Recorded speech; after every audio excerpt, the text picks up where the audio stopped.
Praise the Lord people of God. I hope आप सब अपने घरों में अच्छे होंगे, स्वस्थ होंगे और परमेश्वर को अपने जीवन में प्राथमिकता दे रहे होंगे। तो आज का वचन जो मैं आपके साथ लेके आई हूँ वो है another story of the well. तो आइए हम अपने इस वचन में जाने से पहले प्रार्थना करते हैं। धन्यवाद धन्यवाद धन्यवाद करते हैं मान सामर्थ्य जीते हैं पिता परमेश्वर प्रभु जी, आपको धन्यवाद करते हैं सारी आशीषों के लिए, बरकतों के लिए प्रभु जो आपने हमारी जिंदगी में दी। एक बार फिर से आपने इस सुंदर दिन दिखाया पिता परमेश्वर की हम आपके साथ मिलकर प्रभु इस वचन को सुन सकें और इस वचन को आगे बांटने वाले हो सकें। प्रभु जी हम आपका धन्यवाद करते हैं प्रभु जी। मेरे हृदय के विचार, मेरे मुंह को बोल प्रभु, हर एक चीज आपके नाम को महिमा और आदर जलाल देने वाले हो सके पिता परमेश्वर। इस वचन को ब्लेस करेगा प्रभु जी, जितने लोग इस वचन को सुनते हैं प्रभु उनको आशीषित करेगा। एक बार फिर से प्रभु जी हर एक प्रार्थना को सुनने कबूल करने के लिए आपको धन्यवाद देते हैं। इस प्रार्थना को आपके लौते पुत्र हमारे खुदा यीशु मसीह के नाम से मांगते हैं, आमीन।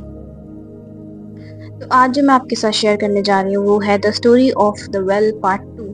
अगर आपने इससे पहले वाला सरमन नहीं सुना तो उसमें भी मैंने अपने एक द स्टोरी ऑफ वेल और उसमें एक समैरिटन वुमन के बारे में बताया था, जो कि रेफरेंस हम नए नियम में पाते हैं। वहीं आज जो मेरा टॉपिक है वो है story of the well part 2।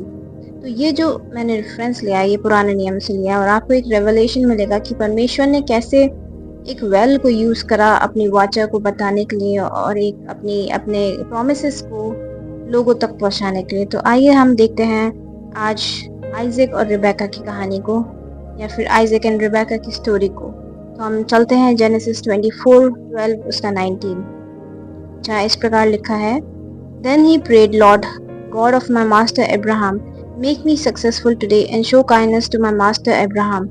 See, I am standing beside this spring, and the daughters of the townspeople are coming out to draw water. May it be that when I say to a young woman, Please let down your jar that I may have a drink, and she says, Drink, and I'll water your camels too. Let her be the one you have chosen for your servant Isaac. By this I will know that you have shown kindness to my master. Before he had finished praying, Rebecca came out with her jar on her shoulder. She was the daughter of Bethuel, son of Milcah, who was the wife of Abraham's brother Nahor. The woman was very beautiful, a virgin, no man had ever slept with her. She went down to the spring, filled her jar, and came up again. The servant hurried to meet her and said, Please give me a little water from your jar. Drink, my lord, she said, and quickly lowered the jar to her hands and gave him a drink. After she had given him a drink, she said, I'll draw water for your camels too, until they have had enough to drink. अब देखते हैं उत्पत्ति 24 उसका 12-19। सेवक ने कहा, हे प्रभु, मेरे स्वामी Abraham के परमेश्वर, मुझे आज सफलता प्रदान कर। मैं विनती करता हूँ, मेरे स्वामी अब्राहम का पर करुणा कर। देख, मैं झरने पर खड़ा हूँ और नगर निवासियों की पुत्रियां जल भरने को बाहर निकल रही हैं। अब ऐसा हो कि जिस कन्या से मैं कहूँ, कृपया अपना घड़ा नीचे करो कि मैं पानी पीऊँ, और वह उत्तर दे, आप पानी पीजिए और मैं आपके ऊँटों को भी पानी पिलाऊंगी, तो वह वही कन्या हो जिसे तूने अपने सेवक इसहाक के लिए चुना है। इससे मैं जान लूंगा कि तूने मेरे स्वामी पर करुणा की है। उसने बोलना समाप्त नहीं किया था कि रिबका अपने कंधे पर घड़ा रखे हुए बाहर आई। वह अब्राहम के भाई नाहोर और उसकी पत्नी मिल्का के पुत्र बतूएल की पुत्री थी। वह कन्या देखने में बहुत सुंदर थी। वह कुंवारी थी, अभी उसका विवाह नहीं हुआ था। वह झरने पर गई, उसने घड़ा भरा और ऊपर आई। अब्राहम का सेवक उससे भेंट करने को दौड़ा और उससे बोला, कृपया मुझे अपने घड़े से थोड़ा पानी पिलाओ। उसने कहा, महाशय, अवश्य पीजिए। उसने अविलंब अपना घड़ा अपने हाथ पर उतारकर उसे पानी पिलाया। जब वह उसे पानी पिला चुकी तब बोली, जब तक आपके ऊँट पानी ना पी लें, मैं उनके लिए पानी भरूंगी। आमीन आमीन आमीन। तो आपने इस वचन से क्या देखा?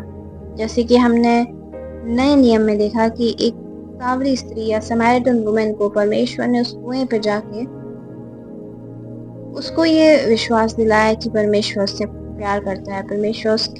परमेश्वर ने उसके जीवन के लिए एक उद्देश्य को रखा है, एक पर्पस को रखा है। वहीं आप जब ये पुराने नियम में रिबेका और आइजैक की कहानी को देखते हैं तो आपको ये महसूस होगा, ये ज्ञात होगा कि परमेश्वर ने पुराने नियम में भी अपना जो दास था अब्राहम, उसके बच्चे को नहीं छोड़ा और उससे भी अपनी जो वाचा थी, जो परमेश्वर उसके जीवन में बड़े कार्य को कर रहा था, अब्राहम अपने बेटे के लिए बहुत परेशान था कि उसका 40 साल तक विवाह नहीं हुआ, बट उसको अपने परमेश्वर पे भरोसा था और उसको पता था कि ये बच्चा भी जो है, ये आइजैक जो है वो परमेश्वर की ओर से दुआ दिया गया है। तो इसी प्रकार उसने अब्राहम ने क्या करा, अपने एक सबसे अच्छे सेवक को चुनकर उसने उस कुएं के पास उस शहर में भेजा जहाँ पे वो उसको एक स्त्री प्राप्त हुई।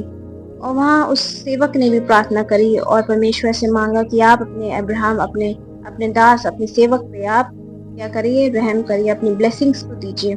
तो वहीं परमेश्वर ने क्या कहा, जैसे ही उसने प्रार्थना को खत्म भी नहीं कर पाया था, वो उसने एक स्त्री को भेजा जिसका नाम रिबेका था और वो एक बहुत अच्छे घराने की थी। और वो उसने क्या करा, जैसे ही उसने जो प्रार्थना करी थी वो ही अकॉर्डिंगली उसने सारी चीज़ों को पूरा किया। तो मैं आज आपसे यही कहना चाहती हूँ कि परमेश्वर को आपके जीवन से काम है। परमेश्वर का हर एक इंसान के जीवन से एक पर्पस है, बट आपको सिर्फ़ और सिर्फ़ अपने जीवन में प्रार्थना प्रार्थना को प्राथमिकता देनी है ताकि परमेश्वर जो आपके जीवन से चाहता है वो पूरा हो सके। तो आप देख रहे हैं कि जैसे परमेश्वर ने पुराने नियम में आइज़ैक और रिबेका को मिलाया, वैसे ही नए नियम में परमेश्वर ने क्या क्या करा, उस महिला से बात करी जिसका खुद का कोई पति नहीं था, जिसका जो एक ऐसी औरत थी जिसको जिसका जिसका ज़िंदगी में कोई होप नहीं रहा था। तो आप और मैं क्या आज ये एनालाइज़ कर सकते हैं कि क्या आज हमारे और आपकी ज़िंदगी में भी ऐसा कुछ चल रहा है कि हमारी ज़िंदगी में होप नहीं रहा? तो मैं आपसे ये कहना चाहती हूँ कि ये वही परमेश्वर है हम जिसको मानते हैं, ये वही प्रभु यीशु मसीह है जिसको हम मानते हैं, जो पुराने नियम में भी चमत्कारों को करता था। ये वही परमेश्वर है जो नए नियम में भी चमत्कारों को करता है और आज भी वो परमेश्वर ज़िंदा है और आज भी वो परमेश्वर हमारे लिए उन मिरेकल्स को, उन चमत्कारों को करने के लिए तैयार है। तो मैं आपका धन्यवाद करती हूँ कि आपने इस वीडियो को देखा।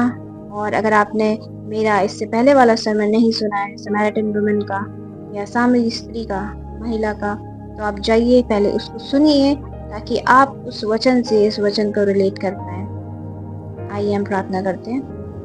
धन्यवाद, धन्यवाद, धन्यवाद करते हैं मान समझ जीते हम तब में प्रभु जी। आपको धन्यवाद करते प्रभु, सारे आदर जलाल महिमा हमारे जीवन से आपको मिले प्रभु जी।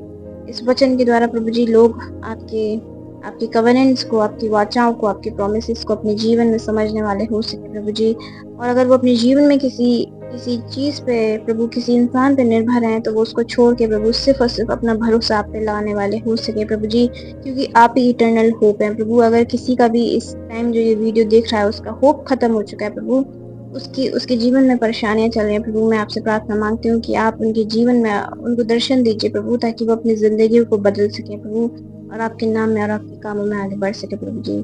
सारी प्रार्थना को सुनने के लिए आपका धन्यवाद देते हैं कि एक जन को आप आशीषित करिएगा। सारा आदर जलाल हमारे जीवन से आपको मिले पिता परमेश्वर प्रभु। इस प्रार्थना को आपके लौते पुत्र क्षमा करो यीशु मसीह के नाम से मांगते हैं। आमीन, आमीन, आमीन। Thank you Jesus.